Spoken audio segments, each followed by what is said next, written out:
পার্লারে যেতাম, ওখান থেকে বাক্যর সাথে আমার পরিচয় শুরুটা। আমার না এরকম একটা পার্লার দেওয়ার খুব শখ। তাই? তাহলে দিয়ে দেন। কিন্তু কিভাবে? আমি তো এগুলো কিছুই বুঝি না। কোনো সমস্যা নেই, আমি আপনাকে হেল্প করব।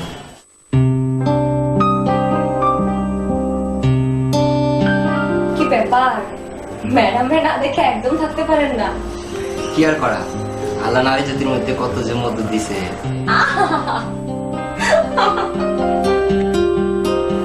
কি ব্যাপার? এদিকে আসো।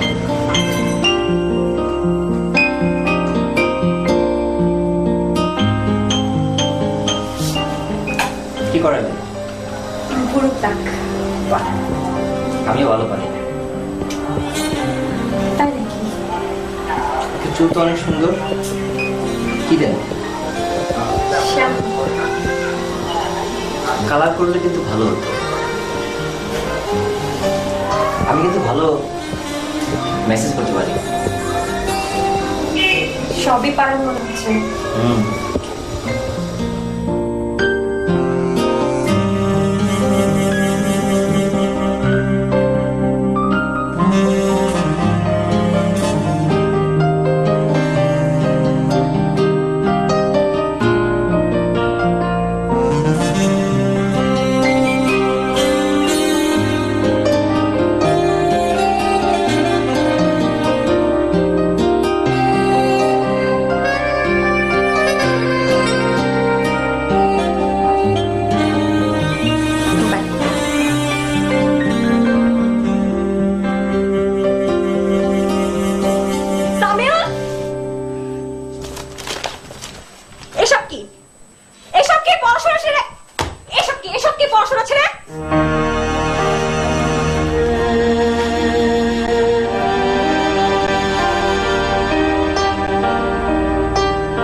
আব্বু কি চাব্বা?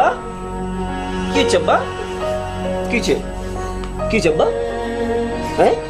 কিছে? আম্মু মারছে? হ্যাঁ?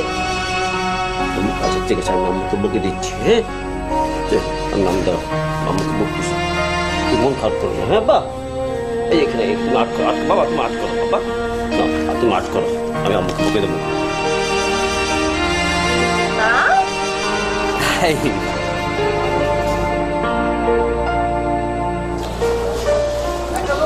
তুমি বাবুকে মারছো কেন? পড়াশোনা রেখে বাদনাম করলে আর কি করবো? আচ্ছা তুমি সারাদিন কি করো? তুমি তো একটু পড়াতে পারো। তুমি সারাদিন কি করো? তুমি পড়াতে বসতে পারো না?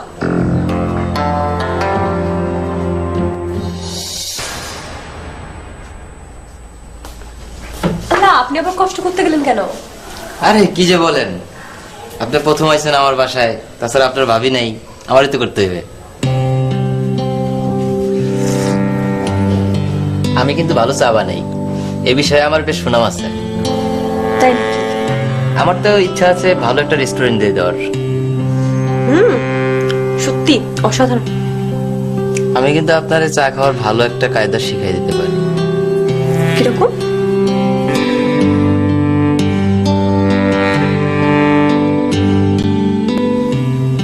গরম টের পাইতেছেন? গরম বাতাস ঠোঁটে লাগে, কেমন লাগে?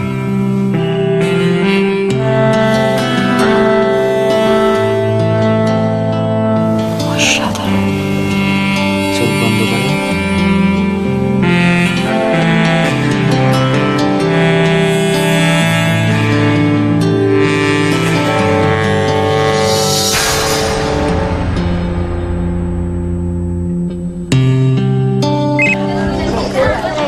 হ্যালো, হ্যাঁ, কতক্ষণ? তোমার কি কোনো কাজ আছে? না না, কাজ নাই। আচ্ছা, তুমি কি কোনো জায়গা পাইছো? না, জায়গা তো খুঁজে পাই নাই, কই যাই কত? জায়গা কি আমি খুঁজে বের করবো নাকি? হ্যাঁ ঠিক কইছো, রাস্তাঘাটে তো আর রুম নেওয়া যায় না, জায়গাও নাই রুমও নাই।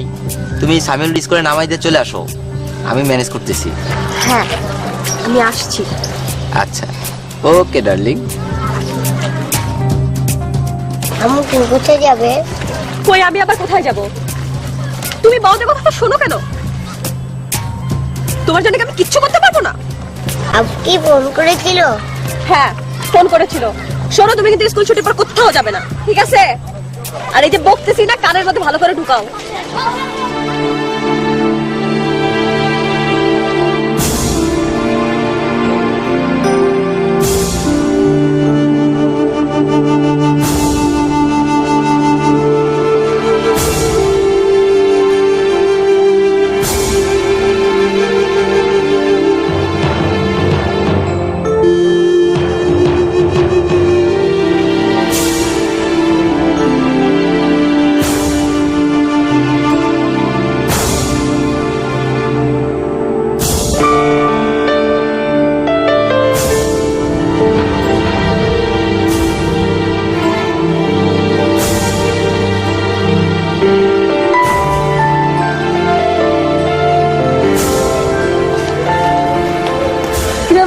তুমি যাওনি কেন এখনো? নিতে আসেনি? ও আচ্ছা, বাসা চেনো তোমার? তাহলে চলো আমার সাথে, আমি তোমাকে দিয়ে আসি। যাবে? যাবে না আমার সাথে? চলো। বসে থাকবে না? চলো আমি তোমাকে দিয়ে আসি, না আম্মু চিন্তা করবে। চলো।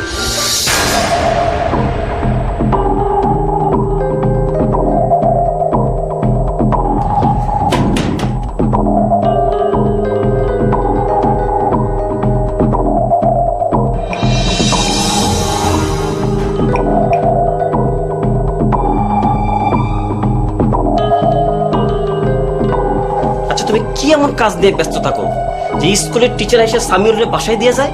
লেকচার বাজি বন্ধ করো। প্রতিদিন মনে হয় তুমি দিয়ে আসো নিয়ে আসো। আচ্ছা, তুমি দিয়ে আসো নিয়ে আসো, কিন্তু আজকে কি হলো? একদিন আমার কাছে তাতে একেবারে চিৎকার চেঁচামেচি করে পুরো বাড়ি মাথায় নিয়ে ফেলাইছো। কোথায় ছিলা সারাদিন? আমি বান্ধবীর বাসায় গেছিলাম। আচ্ছা, তোমাকে তো জেরা করছো কেন? তুমি কি আমাকে সন্দেহ করো? সন্দেহের প্রশ্ন আসতেছে কেন? আমি তো বললাম আমি আমার বান্ধবীর বাসায় গেছিলাম, এতে তো ক্যাটার ক্যাটার করার কি আছে? ভাই, তোমার কোন বান্ধবী? সেটাও কি তোমাকে বলতে হবে?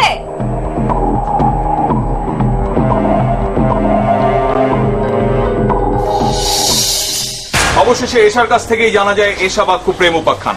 স্বামীর ভালোবাসা আর একমাত্র সন্তান সামিউলের মাতৃত্বের মমতাকে উপেক্ষা করে চলতো এশার এই সমাজ বিরুদ্ধ প্রেম। এ প্রেমের ভিত কি শুধুই শারীরিক মোহ? প্রশ্নের পর প্রশ্ন করলেও আর কিছুই বলতে চায় না এশা। তাই বলে থেমে থাকে না তদন্তকারী চৌকস পুলিশ অফিসাররা। বসেন। সেদিন তো অস্বীকার করলেন। আমি তো নিজেই তদন্ত করে জেনেছি সামুয়েলের মায়ের সাথে আপনার একটা সম্পর্ক ছিল। আচ্ছা, সামুয়েলের মা আপনার ক্লোজ বান্ধবী না? জি। আপনি কি তার কাছে কোনো টাকা পয়সা ধারটা নিয়েছেন? আমি শুধু একাই নিই না, আমার স্বামীও নিছে। কি বলে টাকাগুলো ধার নিয়েছে? পরে দিয়ে দিব। দিলেন না কেন? আমার স্বামী না করছে। তোমার প্ল্যান কি? তুমি এভাবে এসব শুনে লাগছো কেন? আমি তো এসব পিছে লাগি নাই, আমি তো খালি গুনগুন করে সুর তুলছি। এসা সেই সুরে ডুব পানি খেয়ে বেউস হয়ে সাঁতরাইতেছে। আমি কি করব? নিজের স্বামীর অন্য হাতে তুললে দিয়ে আমার লাভ কি? লাভ আছে সোনা, লাভ আছে। আমি তো খালি মধু খামু না, পুরো মৌমাছি চাক ভাঙা বেচুম। বুঝলা? বুঝলাম না। বুঝলা না? এসার স্বামীর তো অনেক টাকা, আমার প্রেম কি বৃথা যেতে পারে? আচ্ছা, একটা পরীক্ষা করো।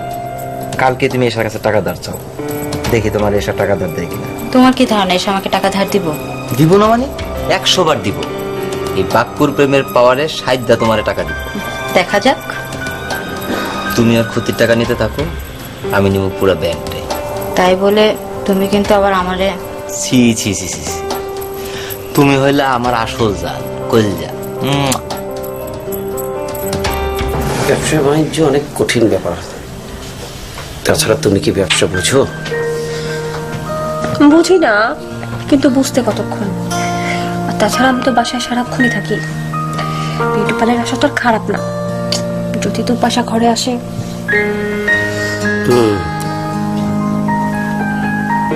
ওরা কি তোমাকে পার্টনারশিপ দিবে? না, আপাতত ধার হিসেবে যাচ্ছে। কিছু নতুন আইটেম চালু করবে তো, কিন্তু এরপর ওরা কনফার্ম করবে আমাকে পার্টনার হিসেবে ঠিকই নেবে। সময় মতো টাকাটা ফেরত দেবে তো? না না না, ভাবি অনেক ভালো মানুষ, একদিন কথা বলে দেখো। আমি কোনো কথাটা বলতে পারবো না। আই শোনো, তুমি তো একদম কিপটামো করবো না, ঠিক আছে? আমি একটা জিনিস করতে যাচ্ছি, তুমি কিন্তু আমার দিবা, প্লিজ দিবা। বলো না প্লিজ দিবা। ঠিক আছে।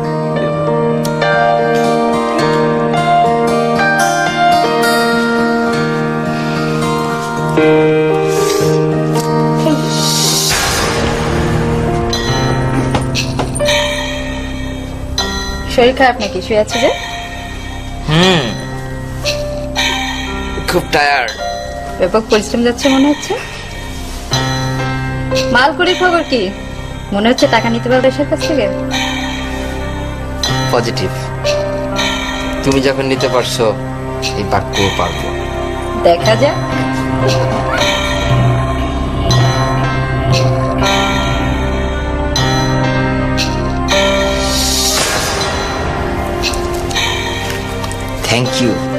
থ্যাংক ইউ সোনা।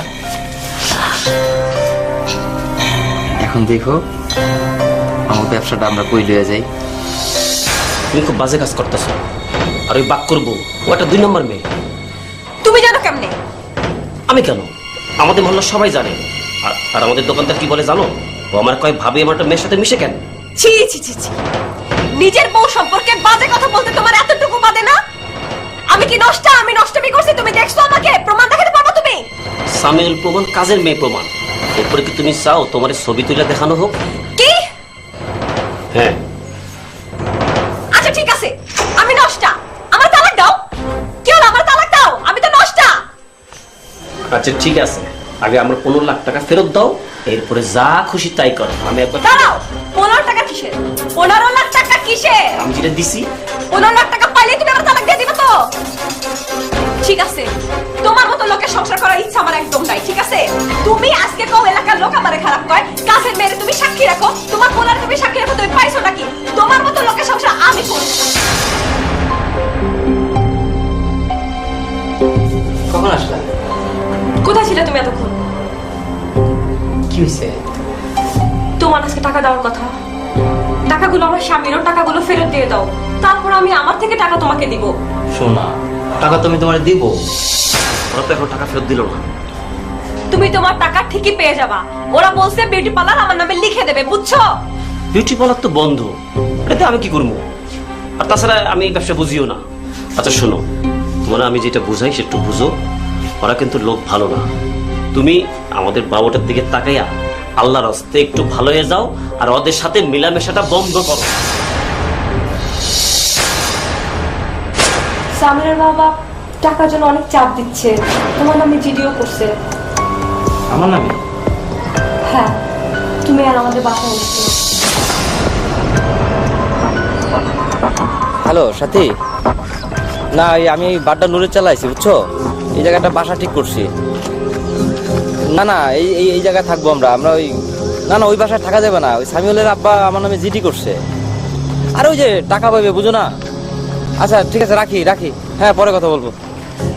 15 লক্ষ টাকা ফিরিয়ে দেওয়ার চাপ আর সামিউলের বাবার থানার জিডি করার কারণে ভয়ে এলাকা ছেড়ে পালায় বাক্কু ও তার পরিবার। তাই বলে এশা এবং এশার টাকার প্রতি মোহ শেষ হয়ে যায় না বাক্কুর। অভাবের সংসার, এশার মতন একজন কাম উন্মাদ উগ্র প্রেমিকা আর টাকা কামানোর এত সহজ ব্যবস্থা থাকতে বেশি দিন দূরে থাকা কেন? আবারও এশার সাথে যোগাযোগ শুরু করে বেকার ধুরন্ধর বাক্কু। নিষিদ্ধ প্রেমে ভেসে যায় এশা। আর লুকোচুরি নয়, এবার দু চোখে স্বপ্ন এই স্বামী সংসার ছেড়ে পালিয়ে বাক্কুর সাথে নতুন সংসার করার।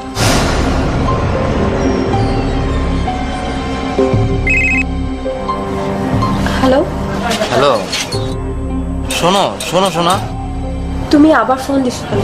তোমার ছাড়া তো আমি বাঁচতাছি না। এসা শোনো প্লিজ, চলো আমরা আমার জীবনটা আবার নতুন করে সাজাই। না না এসা শোনো, আমার অন্তরের কথাটা শোনো। তোমার সাথে সময়গুলো আমার জীবনের শ্রেষ্ঠ সময়। আমাকে আমার মতো থাকতে দাও। আমি সাথীরে তালাক দিব, আমি তোমারে বিয়ে করব শোনা।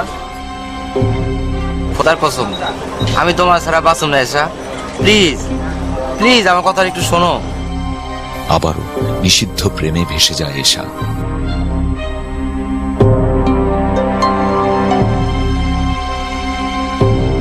আমি কিন্তু পিক আপ দেখে রেখেছি। হ্যাঁ, বাসা দেখছো? ইস বাবু শোনা, সত্যি কইতাছি। তুমি কার সাথে কথা বলছো? কে? সামিউল না? আমি তোর সাথে পরে কথা বলছি। তুমি এখানে কেন? তুমি এখানে কেন? তোমাকে না বলেছি তুমি বাইরে খেলা করবে? যাও এখান থেকে। তোমাকে পেটে ধরাটা আমার পাপ হয়েছে। তোমার জন্য আমি কিছুই করতে পারবো না। ভাষা চেঞ্জ করতেছে ওই সে তো আমার কিছু বলে নাই। রাখো, আমি রুৎসবকে ফোন দিতেছি। হ্যালো, রুৎসব বলছেন? কি ভাই, আপনি যে বাসা চেঞ্জ করতেছেন, আপনি তো কিছু জানাইলেন না আমাদের। হ্যাঁ, কি বলেন আপনি? আরে আপনার তো অলরেডি আপনার ওয়াইফ 2টা পিকআপ না 1টা পিকআপ নিয়ে অলরেডি চলে গেছে। আপনি জানেন না আপনার ওয়াইফ বাসা চেঞ্জ করতেছে? এই কথা বলতো। জি সালাম আলাইকুম স্যার। জি স্যার, একটা পিক আপে এক ম্যাডাম গেছে গা, আমার তো ঠিকানাটা নিয়ে লিখে আমি দাঁড়ায় ছিলাম। জি স্যার। হ্যাঁ আচ্ছা স্যার, আমি এখন ফোন করতেছি। ফয়জুল হাস, কোন ফোন তো গেছো? আরে ম্যাডাম তো ম্যাডামের জামাইরে না কইয়া ফুটছে। তুই তাড়াতাড়ি গাড়ি ঘুরা, গাবলাছে ঘুরা তাড়াতাড়ি, আমার আটকায় রাখছে বেটা, মাইরও দিতে পারে, তুই তাড়াতাড়ি ঘুরা।